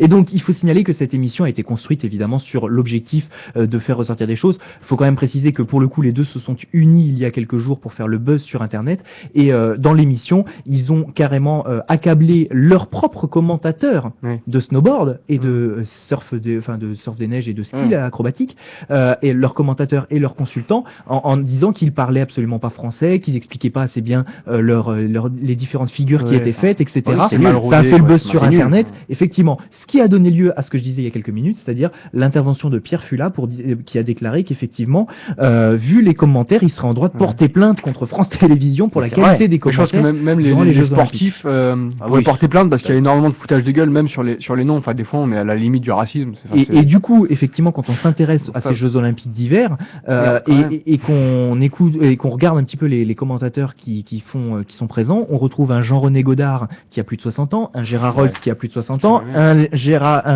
Lionel Chamoulot qui a plus de 60 ans, Patrick Montel, etc. Gérard Rolls, lui, je trouve, lui pète pas plus haut pète pas plus haut que son cul déjà, Gérard Rolls. Et puis il est très bon. Il faut avouer que bon, sur le sport automobile, j'en termine. Gérard Rolls, il est très très bon, il est très professionnel. Quand il fait quelque chose, il le connaît très bien. Je défends parce que c'est vrai qu'il est très bon, mais c'est vrai que on en a marre des vieux, quoi. Eh ben, tout le monde ne partage pas ton avis dans ce studio. Bien. Non, mais pas. Non, mais attendez, enfin, je veux dire. On est en train de dériver quand même, les gars. Non, mais ça fait partie des questions que je voulais vous poser. Donc, du coup, nous allons rattraper le fil dans quelques instants, mais cette partie aura été traitée. Effectivement, j'allais vous demander si vous aviez suivi ces Jeux Olympiques en quelque sorte. Marc, la semaine dernière, tu nous parlais du patinage. Rappelons quand même que malgré les contre-performances du patinage français, et d'ailleurs, aujourd'hui, sur France 2, était invité le responsable de la Fédération des sports de glisse, qui effectivement ne rapporte pas beaucoup de résultats ces dernières années aux Jeux Olympiques, eh bien il y a eu un triplé français hier en ski cross, 3 Français sur le podium, les médailles d'or, d'argent et de bronze. La France qui compte actuellement 15 médailles, c'était l'objectif fixé en amont de ces Jeux Olympiques, 4 médailles d'or, 4 médailles d'argent et 7 de bronze. On parlait il y a quelques instants du rayonnement de la Russie. À l'inverse, on parlait effectivement de l'Ukraine qui rayonnait beaucoup moins puisque les athlètes commencent à partir. La France se positionne plutôt bien dans ces Jeux Olympiques et donc finalement, c'est une sorte de vitrine pour montrer que nos sportifs français méritent effectivement d'être félicités. J'imagine qu'ils seront reçus à l'Elysée dans quelques jours par François Hollande. Voilà. Toi qui as suivi ces Jeux Olympiques, qu'en dire, Marc, peut-être un petit peu moins sur le plan géopolitique du coup. Oui, bah c'est bien parce qu'on a quand même bien suivi quand même, je trouve. On a bien suivi le plan de l'émission. C'est très bien, c'est parfait. Alors moi sur l'organisation, bon, France Télévisions, c'est vrai que c'est bien parce que il y a 2 chaînes et ça permet d'avoir une continuité. C'est très bien. Bon, les commentateurs, vous savez ce que j'en pense. Je vais pas continuer, qui sont des brels. Mais pas tous, non, mais signalons-le. Je parle des deux. Hein. Je te parle de Montel et le petit jeune là. Moi, pour moi, lui aussi là. Lui, il est pas mal. Je trouve que la sportive de judo là, enfin l'ex-sportive de judo, la blonde qui Céline Géraud, voilà, qui est une brêle en dehors de ces. Excusez-moi, hein, on va faire une émission polémique nous-mêmes. Oui, vous voyez, mais qui est une brêle en dehors de ses interviews. Céline Géraud ne sait pas faire une transition. Non mais je te parle, je te dis que comparé aux 2 autres, je trouve que c'est la meilleure. Ça te dire le niveau, parce que justement, voilà, c'est te dire que quand on comparé aux autres, c'est-à-dire le niveau déjà de France Télévisions. Moi, je sais pas, la seule qui faisait des commentateurs à peu près pertinents, commentaires, s'il te c'était plaît. des commentaires, pardon, excuse-moi. C'était l'ex championne de patinage artistique qui était justement à côté de Philippe Candeloro et de Nelson Montfort. Là, on avait une professionnelle qui s'y connaissait. Quand vous voyez, moi, j'ai fait pendant des années, je vous l'ai déjà dit, je le révèle pas. J'ai fait du skate, j'ai fait du snow, des trucs comme ça. À leur décharge, je reconnais que tout ce qui est figure en freestyle, tout ce qui est figure en snow, en pipe ou des trucs comme ça, c'est vrai que quand on n'est pas habitué, les premières années, on se dit mais qu'est-ce qu'il a fait, je comprends rien. En fait, c'est vrai que c'est compliqué. Mais dans ce cas-là, on prend pas des commentateurs comme ça, on prend des gens qui connaissent un truc, un sportif, forcément un présentateur, on n'a pas besoin. Le mec, il va se trouver devant une caméra, il a juste à commenter un sport. Rappelons que chaque poste de commentateur sur France Télévisions est doublé d'un poste de consultant, c'est-à-dire d'un spécialiste de la discipline. Alors je ne sais pas où ils vont choper leurs consultants, parce que franchement, quand il y a eu la descente, quand il y a eu le snowboard de snow... Vincent G, qui est un champion olympique d'il y a quelques années à Turin ou Vancouver, je ne sais plus, Vancouver il me semble. Vincent G, par exemple, est consultant sur le biathlon, etc. Voilà, il y a des consultants. Alors, en tout cas, Candeloro est un consultant, évidemment. Jusqu'on consultant, on est d'accord, mais je t'en prie. Voilà, non, ouais, alors, je suis désolé. En tout cas, s'il y a des consultants à côté, moi personnellement, je vois pas l'influence qu'ils ont sur les commentateurs. Ça me choque un petit peu de dire ça, mais c'est-à-dire que le ski, à la limite, quand c'est une descente, c'est un super G ou truc comme ça, on sait pas non plus, les portes, on les prend bien ou pas. Mais sur des figures, voilà, sur ce qu'on avait vu là, comment ça s'appelle, c'était où il y a une grande côte, il faut faire le grand ski là, des figures. Le freestyle, je sais pas comment ça s'appelle. Ça dépend si tu parles de ski ou de snowboard. De ski, je te parle. Donc du ski acrobatique. Voilà, ski acrobatique, voilà. Là, on fait des figures des fois, mais de fou. C'est comme au snowboard quand il y avait la descente en cross là, machin. Ils disaient n'importe quoi. C'est-à-dire que ils confondaient les positions en snow. Il y a une qui s'est retrouvée à l'envers. On a dit elle est à l'envers de son snowboard, c'est terrible. J'étais là, mais je dis mais c'est pas possible. Il y avait un mec, moi il fait un backflip, le mec il fait un front flip. Je comprends rien. Est-ce que tu avais vu c'est un truc, c'était Nelson Montfort qui avait qui faisait un résumé d'un match de NBA sur YouTube. Je vais te la montrer parce qu'elle est énorme. C'est LeBron James et Kobe Bryant, je crois, mais le gars m'a dit mais donc voilà, effectivement. Non, mais nous faisions une parenthèse, coup de gueule sur effectivement les Jeux Olympiques à Sochi et leur couverture, puisque après tout nous sommes aussi un média. C'est toujours l'Allemagne qui est en tête ou pas en médaille d'or, je te parle. Hein. En médaille d'or, l'Allemagne compte 8 médailles d'or, alors que la Norvège compte 10 médailles d'or. Ah, la Norvège qui est en tête. C'est la Norvège qui est en tête. Parce que c'est ça qui compte dans le classement final, je crois, c'est les médailles d'or. Oui, tout à fait, au détriment du nombre de médailles. C'est ça, c'est les médailles d'or qui comptent d'abord avant tout, c'est bien. C'est vrai qu'ils sont déjà sur les commentaires, ils sont vraiment pas terribles. Et c'est qu'en plus, le fait de passer à la télé, peut-être que ça renforce leur assurance, mais ils se permettent de parler d'à peu près tout, des choses où ils sont encore moins qualifiés. Donc ça arrive à en venir à des commentaires sur le politique où c'est à la limite, c'est ridicule. À la limite, des fois ils invitent des anciens sportifs. On comprend quelque chose des fois. Ouais, non mais voilà, mais enfin c'est dommage parce que t'as plein de jeunes en meilleurs qu'eux et qui leur coûteraient moins cher et qui plaieraient plus aux auditeurs et aux téléspectateurs, et on nous ressort depuis 20 ans les mêmes Oui, non, surtout le vieux là qui excusez-moi, mais lui il m'énerve. Et que vous pourrez retrouver sur France 4 pour les Jeux Paralympiques à partir du 7 mars. Tiens, parlons-en, on va en parler. Ah, bah vas-y, je t'écoute. Ah non, bah vas-y, je te laisse introduire. Non, je n'ai rien à ajouter, je sais pas. C'est une connerie ces trucs, mais je m'expliquerai pourquoi après. Bah vas-y, explique-nous. Alors moi je trouve scandaleux, vraiment, et on peut me taxer de démagogue, je l'avoue. Je suis d'accord. Nous le ferons peut-être ensuite. Peut-être vous le ferez. Moi, je suis désolé. Quand on fait une émission où le but est de faire courir des handicapés ou des paralysés ou autres, hein, c'est pas la question. Enfin, de toute façon, c'est ça, des handicapés, on va dire. Quand on fait une émission, ça coûte en gros une organisation qui coûte du pognon, on va dire. Excusez-moi. Et c'est peut-être de la démagogie, j'en conviens. Et quand on voit qu'en France, on n'est pas capable d'augmenter les budgets pour les handicapés, enfin, bon, tu vas me contredire parce qu'à l'IFU, apparemment, ils font un truc pour la ville pour tous, Nicolas.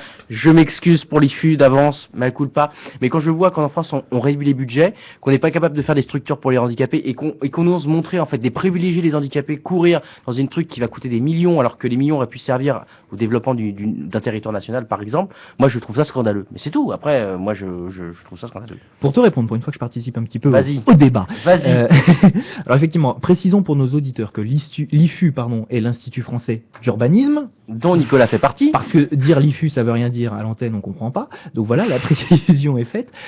Non, mais pour te répondre, après je laisserai Vincent évidemment te répondre. Peut-être que la solution serait de faire concourir, parce qu'évidemment les personnes handicapées, comme tu le dis, ont le droit de faire du sport et ont le droit à leur exposition autant que les Jeux Olympiques. Rappelons que les Jeux Olympiques au départ c'est amateur et que les Jeux Paralympiques restent finalement dans cette optique-là, contrairement peut-être au sport actuel tel qu'il est présenté dans les Jeux Olympiques, et qu'effectivement l'idée ce serait peut-être de faire fusionner les Jeux Olympiques et les Jeux Paralympiques et de ne pas mettre en lumière à part les Jeux Paralympiques. Sauf qu'il se trouve que pour des raisons techniques, c'est un petit peu compliqué. Si tu veux pas que les Jeux Olympiques coûtent encore plus cher, eh bien il y a besoin d'un laps de temps d'ailleurs de 15 jours entre les deux sessions, entre les Jeux Olympiques et les Jeux Paralympiques, pour pour remettre tout en œuvre pour pouvoir accueillir le public paralympique, enfin les athlètes paralympiques. Non mais ce qui est terrible, voilà. c'est parce qu'en fait le but. Pour toi, c'est de mettre en lumière. Non mais le but, ce qui est terrible, c'est qu'en fait on va faire du fric avec le handicap des gens.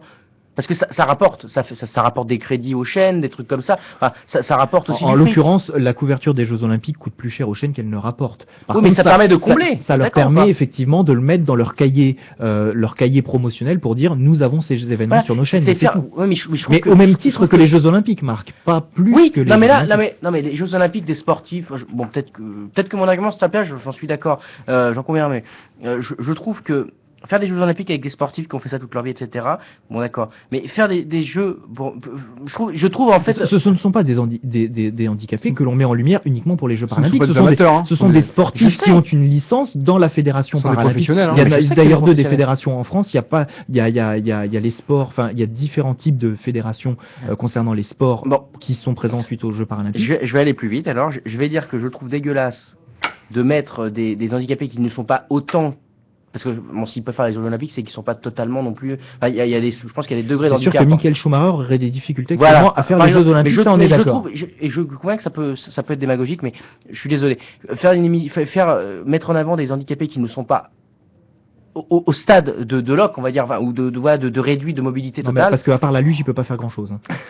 Non mais si, on peut faire autre chose. Non, mais on peut faire autre chose. Mais même dans les JO, mais là je te parle même des JO, de façon générale. De façon générale, le ping-pong, le basket, la course, machin. Je trouve ça, mais je me dis, mais c'est pas possible qu'on puisse faire ça. Surtout que déjà d'une, pour moi, ça me choque parce qu'au final, on fait rien pour les handicapés. Entre guillemets, qui rentrent dans la majorité des cas, c'est-à-dire des. Est-ce que ça n'aide pas finalement à montrer et mais non, parce que les budgets sont réduits. En France, les budgets sont réduits.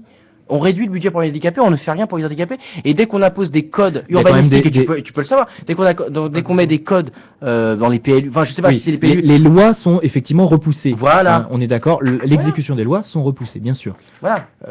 Oui, alors je suis d'accord avec toi sur la question des budgets et qu'on ne fait rien. Par contre, je te trouve extrêmement dur sur. Enfin, je peux comprendre ton angle d'attaque sur le sujet. Mais je considère que c'est pas le bon dans le sens où c'est vrai que le handicap, on n'en parle pas beaucoup, on ne fait pas beaucoup de publicité, on n'aide pas les handicapés dans une certaine mesure. Enfin, au-delà, on préfère beaucoup plus. Mais je trouve que ça reste quand même une formidable mise en lumière du phénomène depuis les Jeux de Pékin, je crois, où ça a vraiment décollé quoi. Et encore, c'est vrai qu'on voit que ça va passer sur France 4, alors que là, les vrais passent sur France 2, sur France 3. Bon, après, c'est vrai qu'il y a la question de l'audimat. C'est vrai que je l'avoue, ça a quand même plus envie de regarder quand même quelqu'un qui n'est pas handicapé plutôt qu'un sport handicapé. Ça va peut-être plus vite, c'est peut-être plus technique, et je sais pas. Et encore, ça dépend des sports. D'ailleurs, pour le ça dépend des sports parce qu'il y a des. C'est pareil. Ouais, mais ça dépend des sports parce qu'après, t'as quand même des sports où le handicap, moi, je trouve ça limite plus beau parce que c'est plus technique et c'est plus physique et c'est encore plus où les mecs se donnent encore plus quoi.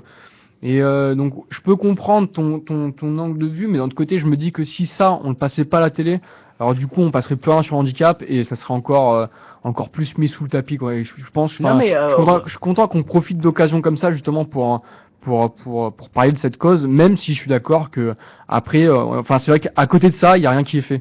Voilà, mais vu qu'à côté de ça il y a rien qui est fait, je considère que si on enlevait cette partie là, il y aurait encore moins de choses et ce serait encore plus dommageable. Ouais, j'en suis pas. Je sais pas, Nicolas, toi qui est dans l'urbanisme, je sais pas, peut-être, mais moi je considère que ça n'a pas fait avancer beaucoup les choses. En fait, c'est mettre en avant des gens qui ne sont pas les handicapés qu'on a au quotidien, en fait. C'est ça qui me dérange, moi. Dire qu'au quotidien, dans la mobilité est vraiment totalement réduite, qui ne permet pas de faire un sport de ce niveau-là. C'est ça que je veux dire. Je pense que c'est quand même une minorité. Ouais, mais je pense que les handicapés qui sont, peut-être dire une connerie et que les gens ne sont pas d'accord avec moi, mais moi j'ai un cousin qui est handicapé des 2 jambes et qui est en fauteuil. Et au niveau des lois qui sont mises dans l'urbanisme et trucs comme ça qui ne sont pas appliquées, les plus dommageables c'est pour ces personnes-là qui sont handicapés à hauteur de 30 ou 40% ou qui ont toute leur tête. C'est sûr qu'après quand c'est un handicap plus lourd, ces personnes-là n'auront pas forcément même l'envie, même ont pas la capacité de se dire que tiens je vais aller là-bas. Et je pense que les personnes qui sont les plus dommageables sont celles dont le cerveau fonctionne bien et ont juste un problème de motricité par exemple. Et je pense que c'est celles-là qui sont le plus handicapées et c'est les mêmes personnes qu'on retrouve c'est le même handicap qu'on retrouve dans les compétitions sportives. Je suis totalement d'accord, j'avais pas pensé, j'avoue que c'est... Non, je trouve ça pertinent pour le coup. Je ferme ma bouche. C'est vrai que je continue sur l'analyse de dire qu'on n'a pas assez de budget pour les handicapés. Oui, mais c'est vrai que l'analyse de Vincent est très bonne. Je reconnais que là, ouais. Eh bien voilà, Vincent t'a convaincu. Ouais.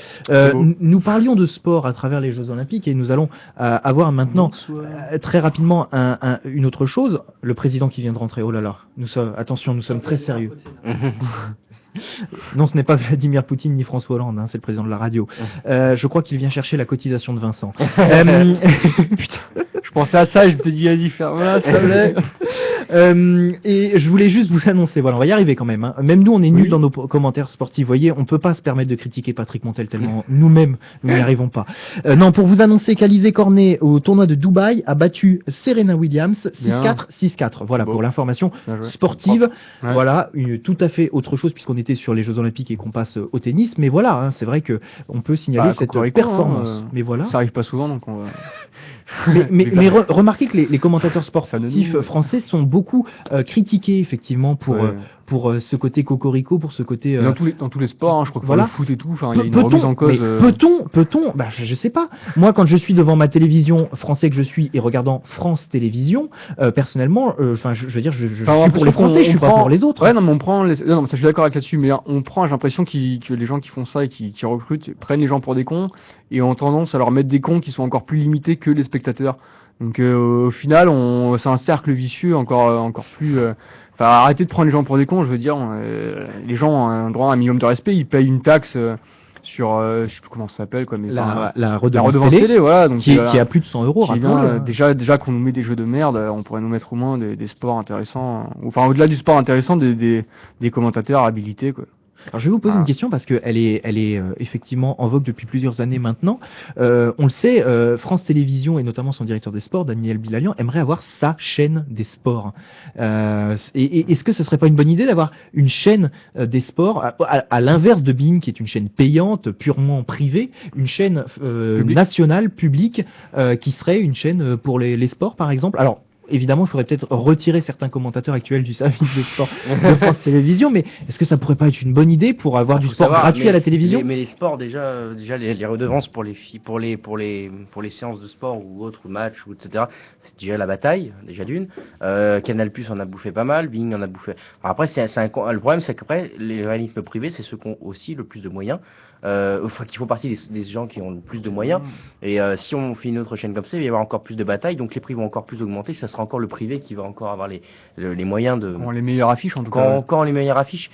C'est le problème, c'est-à-dire que ça a coûté énormément de mettre une chaîne publique de sport. Mais alors, est-ce qu'il y aura de l'audimat ? On n'en est pas sûr. Le truc, c'est que c'est étonnant maintenant. C'est ça qui est dégueulasse, c'est que je crois que Canal+, ça vaut quand même 30 € par mois, quand même. C'est quand même relativement important. Bing, ça doit être 12,99 par mois. J'en ai cité 2. Il faut en citer combien pour être dans la légalité, Nicolas ? On s'en fout, on ne fait pas partie de la légalité. Je m'en fous, d'accord, bon. Non, mais c'est vrai qu'au moins, on a quelque chose à se mettre sur l'ordre. Canal+, ça diffuse quand même des films relativement récents, qui sont intéressants. Ça fait de la pub. Mais non, mais le combat, regardez, rien que pour la F1, quand Canal+ et d'autres chaînes se sont tapés dessus pour l'avoir, ça a fait un tollé, les prix augmentés, enfin, ça a été n'importe quoi, pourtant pour de la F1, qui est pas le truc que tout le monde regarde. Moi, j'aimais bien regarder le dimanche matin, je me réveillais avec ça, mais c'est tout. Moi, je me réveillais, c'était déjà fini, personnellement. Ah, bah, tu te réveillais très tard. À part si c'était les tournois où avec un grand décalage horaire. Mais, non, mais... Ce qui est bien aussi, là, sur le service, là, je prendrai un peu la défense du service public. Ce qui est bien, c'est que de mettre du sport sur une chaîne qui brasse un peu toutes les activités, c'est que les gens qui n'ont pas vraiment d'attrait pour le sport vont se laisser entraîner. Si on fait une chaîne pour le sport, les gens vont pas la regarder en disant c'est du sport et ne vont pas participer à ça. Et là, ce qui est intéressant, c'est que tu peux tomber dessus et tu restes dessus, t'accroches et tu découvres des sports. Enfin, même moi, ça m'est arrivé, tu découvres des sports auxquels tu imaginais jamais et que tu imaginais pas que ça existait. Et donc, c'est assez sympa, quoi. D'ailleurs, comme les Jeux paralympiques, on découvre qu'il y a des sports paralympiques. Ouais, voilà, sans tomber dessus par hasard, généralement que tu découvres quelque chose d'intéressant. Voilà. Alors Nicolas, je sais pas ce que t'en penses, parce que je sais que tu es un fan. Je voulais savoir ce que tu pensais du curling. Excuse-moi. J'ai eu une discussion récemment. Je préviens que je fais pas de curling. J'ai jamais joué. Je sais même pas comment on y joue. Je l'ai dû voir. J'ai dû le voir ce matin. Voilà, le commentaire sur le curling puisqu'il y avait une demi-finale ou une finale, je sais plus.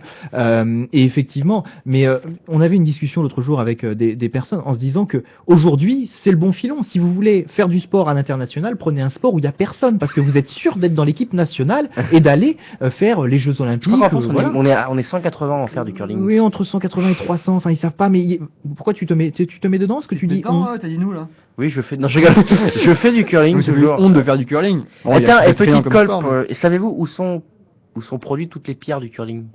Je l'ai entendu, mais je m'en souviens plus. Oui, je l'ai su, mais je... Non, elles sont toutes pour les compétitions. Oui, toutes au même en endroit. Écosse. Voilà, c'est ça. En Écosse. Donc là, pour vous sortirez moins bête en ayant écouté Politiquement Incorrect. Effectivement. Mais bon, je comprends pas. C'est comme je comprends pas ce sport. Y en a, ils disent c'est un mélange de pétanque, de pelote basque. Je dis qu'est-ce que c'est? L'objectif est de viser cette cible au sol et voilà, effectivement, sur les mêmes principes que la pétanque, de se rapprocher le plus possible de la cible. Donc pas du cochonnet mais de la cible. T'imagines le mec qui a pensé en premier l'histoire des 2 balais? Oui. Il fallait brosser. Je pense qu'il était très perturbé par sa femme qui lui dit toujours tu passes jamais le balai, tu passes jamais le balai et voilà. Effectivement, puisqu'on était sur du sport, rappelons effectivement qu'on est sur un nouveau week-end du tournoi Destination, c'est en rugby, voilà, si vous êtes intéressés par le rugby. Rappelons que l'année dernière la France avait fait n'importe quoi en rugby et cette année elle semble tenir le bon bout par rapport à l'année dernière. Ça va être donc on verra. Ce soir, là. Voilà, effectivement. Le ballon. Je voulais vous donner 2-3 mots d'actualité de cette semaine, puisque nous ne les avons pas traités directement dans cette émission. C'est cette affaire de tueuse aux États-Unis quand même. Je ne sais pas si vous en avez entendu parler, messieurs. Une tueuse en série donc cette femme était emprisonnée effectivement pour le meurtre d'un homme et elle a déclaré cette semaine avoir tué bien plus qu'un homme, mais une vingtaine d'hommes à travers les États-Unis. Les plutôt jeunes effectivement. Et effectivement, c'est quelque chose qui est ressorti cette semaine. En tout cas, pour le moment, nous n'avons que c'est dire. Il n'y a pas de preuves. Mais l'enquête est en cours. Il y a une fille qui nous regarde, là, elle a l'air bizarre, Nicolas. Décris-nous son portrait. N'importe quoi. Tu parlais d'urbanisme, Marc, à travers les Jeux paralympiques. La loi littorale. Oui. Alors la loi littorale, Marc. C'est la loi littorale. Attends, me dis pas. Années 60 sur l'urbanisation du littoral. Oui, voilà, tout à fait. Qui empêche 60 ou 70 je sais pas, la loi littorale qui... Et la loi Racine de 73. C'est bien, ça nous fait une belle jambe. Voilà. La loi littorale qui remet effectivement, qui demande à ne pas urbaniser trop les littoraux français pour protéger ces mêmes littoraux, eh bien, est actuellement remise en cause. Effectivement, et oui, certains voudraient qu'elle soit assouplie afin effectivement d'urbaniser davantage. On se souvient quand même que ces derniers temps, on a vu en Bretagne notamment beaucoup d'inondations, depuis plusieurs années des digues qui cèdent, et effectivement certains voudraient au contraire urbaniser davantage encore les côtes françaises. Donc effectivement une information. C'est terrible parce qu'en plus des coups en plus déjà de l'érosion marine qui cause des problèmes. Enfin, voilà les nappes de retrait, les jets de rive et les nappes de retrait. Donc quand la vague arrive sur le sol et qu'elle revient, déjà ça érode beaucoup. En plus sur les falaises, voilà, on est en Bretagne, donc on va rester sur la falaise du Pays de Caux. Voilà, les coups de vague érodent énormément. Marc a retenu son cours d'environnement de l'année dernière. Exactement. Non mais quand vous avez je rigole. Et voilà, on a de l'érosion totalement pour le coup naturelle. Mais, en fait, il va falloir qu'un jour, il y a une partie de la Bretagne avec plein d'habitations qui se cassent et qui s'effondrent totalement pour qu'on comprenne qu'il faut arrêter d'urbaniser les littoraux. C'est quand même terrible. Je sais pas, il faut vraiment une catastrophe avant d'agir. C'est comme Fukushima, ça. Excuse-moi, je te contredirais en disant que tu as raison et à la fois je contredis ce que tu viens de dire, c'est-à-dire qu'on n'attend pas qu'il y ait une catastrophe. Il y a eu des catastrophes il n'y a pas si longtemps en Pays de la Loire et en Charente-Maritime, et pourtant on va encore ça va encore pire, alors même qu'il y a des centaines d'habitations qui ont été effectivement détruites. Il y a toujours, il y a toujours un nombre de victimes élevé. Et donc on sait très bien que construire en zone inondable, c'est extrêmement dangereux, ça peut coûter la vie. On continue au nom du sacré Saint-Tourisme ou je sais pas trop quoi. Mais bref, j'aime bien sacré Saint-Tourisme. Mais au-delà de ça, même s'il y a une remise en cause, c'est comme c'est une loi, ça va quand même entre le temps où c'est vraiment remise en cause et qu'il y a un projet à l'Assemblée, que ce soit revoté ou quoi, on a quand même. Je suis d'accord avec ton constat, mais il faut. Oui, non, mais peut-être que ça sera pas fait, on est d'accord. Ouais, voilà, j'espère. J'espère parce que là. Rien que le fait de remettre en cause, c'est quand même assez grave, ouais. Parce que le problème, c'est pas tant aussi, et là, je termine bientôt, mais c'est pas tant l'érosion, mais c'est aussi le changement climatique, pas le réchauffement, il n'y a pas de réchauffement climatique, je tiens à le préciser. Arrêtez de nous dire des conneries, s'il vous plaît, il y a un changement climatique. On aura bientôt une émission sur le développement durable. Voilà, faites attention. Mais bon, le changement climatique nous impose une montée des eaux. Si en plus de l'érosion, vous avez la montée des eaux, ça va encore plus s'éroder. Donc il faut arrêter cette politique d'urbanisation à tout prix et du synchro-saint, merci Vincent, du synchro-saint tourisme. J'adore cette expression. Un autre coup de gueule cette fois-ci. Alors effectivement, on aura fait des coups de cœur dans cette émission avec ta chronique, Marc. On aura fait un coup de projecteur sur l'actualité et quelques coups de gueule, notamment sur les commentateurs sportifs. Un autre coup de gueule, celui sur les prix. Moi, je voudrais dire, j'ai regardé ce midi, et oui, j'ai profité de ma journée de repos exceptionnelle, le journal d'Élise Lucet, France 2. Et oui, messieurs. Vous avez eu du courage. Et voilà. Et un reportage qui nous annonçait, non, pas à ce moment-là, la baisse des prix au mois de janvier. Ah oui, effectivement. Effectivement, un reportage qui montrait que certains prix avaient baissé dans certains domaines, alors pas dans tous. Je voudrais quand même dire, alors évidemment, je n'ai pas fait une thèse sur ce sujet-là, étant donné que j'en ai pris connaissance à 13h30 dans le journal des UC et que nous étions ici pour préparer l'émission par la suite. Mais que ce reportage déjà prenait le mois de janvier où il y a des soldes, rappelons-le. Donc c'est normal qu'il y ait une baisse vu qu'il y a des soldes. Et en plus, pour l'avoir constaté moi-même, il y a beaucoup d'entreprises et de commerces qui avaient augmenté leurs prix déjà au dernier semestre 2012, donc sachant qu'il allait y avoir la hausse de la TVA, et qui n'ont pas augmenté leurs prix en janvier. Donc la théorie consistant à dire que les prix n'ont pas monté en janvier malgré la hausse de la TVA, elle est quand même un petit peu bancale, sachant qu'ils avaient augmenté leurs prix avant cette hausse et qu'ils ont pu bénéficier de la montée de prix entre le moment où ils ont monté les prix et la hausse de la TVA, où là effectivement l'État a récupéré une partie. D'ailleurs des fois comme les soldes, des fois qui augmentent avant puis après ils font des réductions. Et d'ailleurs je tiens à préciser que pour les soldes, des fois ils produisent exprès pour les soldes, c'est-à-dire que si le produit vaut pas cher, ce qui est normalement pas normal, ce qui devrait être interdit, c'est un déstockage. Et ce qui m'a fait très rire, là tu parlais de la TVA, après on va peut-être s'arrêter, mais je me souviens, il y a eu excusez-moi du mot, mais il y a eu un foutage de gueule de Jean-Marc Ayrault qui nous a dit, alors on voyait très bien que la TVA augmente. C'est l'acté, c'est une réalité. Et Ayrault arrive, il fait oui, alors monsieur Ayrault, vous avez quand même augmenté la TVA, donc vous tenez pas vos engagements. Et il fait si j'ai tenu mon engagement puisque mes opposants voulaient l'augmenter de tant de %. Et nous, on l'a augmenté que de tant de %. On l'a réduite. Vous voyez le foutage de gueule. Oui, parce Nicolas, ça continue ton truc. Puisque la loi avait été votée puis retirée. Donc effectivement, on peut dire dans ce sens-là que la TVA a été payée. Oui, mais c'est une rhétorique de politicien, ça. C'est quand même terrible. Et personne ne marche avec ça. Non, mais c'est vraiment prendre les gens pour des imbéciles. C'est comme Michel Sapin, les guignols. C'est comme la diminution de la hausse du chômage, des choses comme ça, effectivement. Ils peuvent pas se remettre en question, ils doivent se remettre en question, mais ils peuvent pas se décrédibiliser eux-mêmes, mais donc ça on en vient à des niveaux qui sont ridicules et que personne n'adhère. Eh bien merci messieurs d'avoir été avec nous ce soir pour cette émission politiquement incorrecte. Merci à nos auditeurs d'avoir été avec nous. Nos intervenants ce soir, je les remercie, donc c'est Marc et Vincent. On se retrouve très vite sur Radio Rec et n'hésitez pas à visionner ou écouter nos podcasts sur le site radiorec.fr. Vous pouvez également réagir sur le Facebook de l'émission politiquement incorrecte, RECC, et par mail politique@radiorec.fr, radio-rec.fr.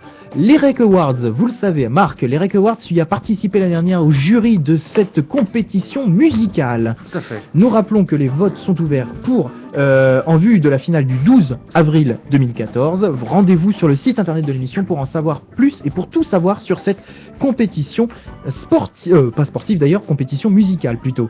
Voilà, pour les talents de l'Île-de-France par exemple, et bien sûr, eh bien une compétition importante pour la radio, et nous sommes partenaires évidemment des Rec Awards puisque c'est le nom Rec de la radio. À suivre ce soir sur Radio Rec Cinebdo à 19h30.